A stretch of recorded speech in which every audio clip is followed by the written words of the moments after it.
everyone, this is Jack. Well, in this video I'm going to cover 15 vegetables that you must grow in April. Now some of these vegetables you can grow indoors in your house or your greenhouse, but some you can even direct sow outside in your garden as well. Now I'm in zone 9, so for every zone above zone 9 subtract 10 days, and every zone lower than zone 9 add 10 days to all the dates I give you. So let's get started. Number 1, okra. Now I'm in zone 9 and my last frost date was around March 24. So I can directly seed okra in the first week of April. Now I also studied okra indoors in March as well. Now if you're in zone 7 and below, you must start okra indoors until the danger of frost and snow is over. Now if you're starting okra indoors, use these peat pots or cow pots or biodegradable pots like these, because okra does not like being transplanted. So if you use these biodegradable pots, you can just plant them with the pots into your ground and the plants will not experience any transplant shock, and that will make the okra plants do much better. Now okra takes 3 months to harvest from the time you start your seeds. You can expect to start harvesting okra from July, August, all the way until September and October.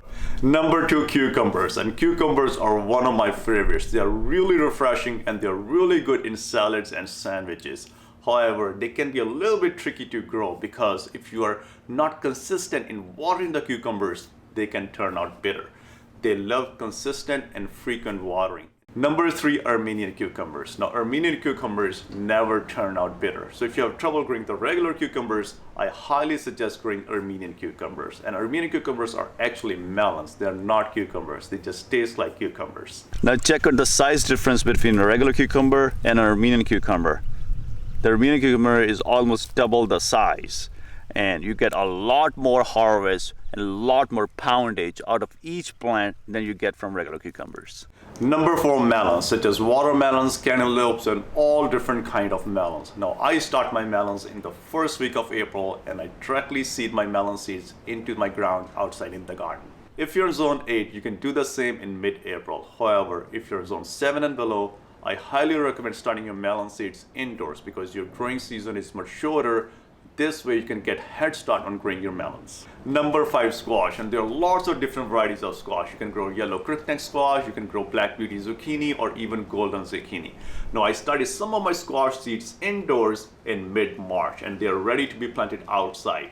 I don't want them to get too big because then the roots get disturbed and they don't do too well. So I'm going to plant these outside because the danger of frost is over in the first week of April. Now I'm also direct seeding squash seeds in the first week of April as well. When direct seeding, I plant 2 or 3 seeds together so I don't waste any garden space and I thin them later. Now regarding winter squashes such as butternut squash and spaghetti squash, I usually wait till May and I directly seed them outside and they are ready by September. Number 6, pumpkins. Now you can grow sugar pie pumpkins, Cinderella pumpkins, and all sorts of different kinds of pumpkins as well. And I directly seed my pumpkins outside in the ground around mid-April or end of April as well. I do not start them indoors because pumpkins are actually really fast growing. So there is no point of growing them indoors and take up extra space indoors.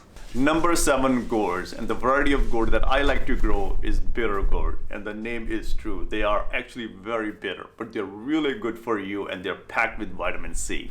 I directly sow the bitter gourd seeds outside in my garden in the first and second week of April. When starting bitter gourd, I highly recommend soaking the seeds of bitter gourd in water for at least 24 hours, whether starting them indoors or planting them directly outside. You can also do the same with squash and pumpkin seeds as well. Now if you're in lower zone and you're expecting frost and snow in April, all the vegetables that I'm direct seeding, you can always start them indoors in April as well. I've also been working on compiling all the information that I've learned over the period of years into printable guides as well. And I have a printable PDF guide on how to grow carrots and also complete guide on how to grow potatoes as well. It's a complete printable PDF guide that you can purchase from my website, daisycreekfarms.com. I also have a complete guide on how to grow seeds and seedlings. This is a 15-page guide including the cover and the summary, which contains detailed information on how to start your seedlings and grow really strong seedlings. If you'd like to check out these guides, I'll leave a link to these guides in the description of this video as well. Number 8, asparagus. Now you can start asparagus seeds indoors or you can also directly plant them outside in April, all throughout the April as well. Now a much better way to start asparagus is buying asparagus crowns. That gives you a head start on growing asparagus because they already have established roots. Now, asparagus is a perennial from zone 3 to zone 9. Asparagus plants can withstand temperature to 0 degrees Fahrenheit, which is negative 18 degrees Celsius. The asparagus plant might die back in winter, but they will keep on coming back year after year. Now, with asparagus, you don't want to take any harvest the first year. Let the ferns grow. The second year, you can take about half the harvest. In the third year, you can start harvesting a lot of asparagus. The asparagus plants will keep producing asparagus for up to 20 years. So be ready to eat a lot of asparagus every spring. Number 9, artichokes. Now you can directly sow the seeds of artichokes in your garden in April as well. And artichokes are also perennial from zone 7 to zone 11. They can withstand temperatures down to 20 degrees Fahrenheit, which is negative 6 degrees Celsius. Artichoke plants can live up to 10 years and they will produce a lot of artichokes throughout their lifespan. Both artichokes and asparagus make a really good addition to your perennial garden. Now, I like to keep my videos really short and right to the point. I like to pack a lot of information in my videos. So if you're liking the content so far, consider subscribing and turn on the bell notifications. Number 10, chives. Now, chives are also perennial from zone 3 to zone 9. They can also withstand temperature down to 0 degrees Fahrenheit, which is negative 18 degrees Celsius. And chives make a really good herb and really good addition to your garden as well. And bees absolutely love the flowers of chives as well. And chives will also make a really good addition to your landscape if you only want to use them to display flowers in your landscape as well. The plants of chives can live up to 5 years and some varieties can even live up to 10 years. Number 11, corn. Now you have to be very careful about the variety of corn you grow, because once I planted popcorn over here in California and the temperature went above 100 degrees Fahrenheit, and guess what? My cobs did not fill up. Half of the cobs were empty and the kernels were very sparse. Research the variety of corn that will grow really well in your region. Number 12, green beans. Now green beans are super easy to grow. You can directly seed green beans in your garden in April. You can also start your green beans indoors as well and get a head start on growing green beans. Now there are vining varieties of green beans and there are also bush beans as well, such as contender beans.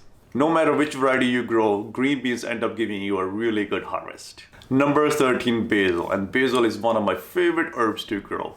I love to grow basil in partial shade because the temperature in summer over here can reach over 100 degrees Fahrenheit. So basil leaves will get really sharp and really hard if they're grown in full sun in extreme heat. However, if you grow them in partial shade, the basil leaves will get really broad and really big to capture the sunlight, and they will be very tender as well. Also, if you properly prune your basil plant, you can make your basil plant grow really big and bushy and create a lot of basil leaves. I have a video on the complete guide on growing basil, so check that out if you're interested. The link will be in the description. Number 14, parsley. Now parsley is super easy to grow. Now if you have trouble growing coriander or cilantro, you are not alone. Cilantro is very temperamental. As soon as the temperature starts to climb up and gets up to 90 degrees Fahrenheit, cilantro tends to bolt and you don't get too much of a harvest. However, parsley is fail-safe. Start your parsley in April and you'll have a lots of parsley to use all throughout summer, all the way until fall. Number 15, potatoes. Now I start planting my potatoes about a week before my last frost date. So I start planting my potatoes around March 20th and I plant them all the way until April 20th. So you can start your potatoes a week before your last frost date, all the way up to 3 weeks after your last frost date. So for zone 9, 8, and 7, April is the best month to start growing your potatoes. I have a separate video on how to make your own seed potatoes from grocery store potatoes and all the steps involved in planting potatoes and what you need to plant your potatoes to get a really big harvest. So check those videos out. I'll leave a link in the description.